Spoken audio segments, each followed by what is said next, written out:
মুন্সিগঞ্জের শ্রীনগর অঞ্চলে হানা দিয়েছে শীত, ফলে শহরের ফুটপাত সহ খোলা আকাশের নিচে রাত যাপন করা অসহায় এবং ছিন্নমূল মানুষ পড়েছে বিপাকে। তাদের অনেকের নেই শীতবস্ত্র। শীতে জুবুথুবু সেই সব মানুষের গায়ে পরম মমতায় হঠাৎই জড়িয়ে দিলেন কম্বল।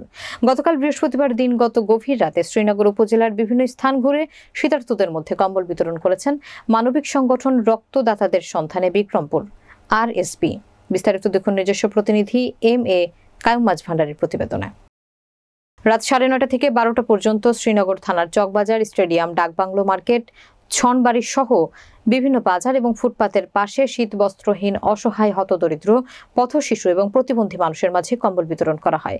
এ সময় উপস্থিত থেকে কম্বল বিতরণ করেন রক্তদাতাদের সন্ধানে বিক্রমপুর সভাপতি মোহাম্মদ মুহিত ইসলাম, সাধারণ সম্পাদক রয়ন আহমেদ বিল্লাল, সাংগঠনিক সম্পাদক মোহাম্মদ সিবগাতুল্লাহ, অর্থ বিষয়ক সম্পাদক রিয়াম হোসেন মিরাজ, ব্লাড বিষয়ক সম্পাদক সিয়াম খান, বিশেষ সদস্য এবং কার্যকরী সদস্যবৃন্দ।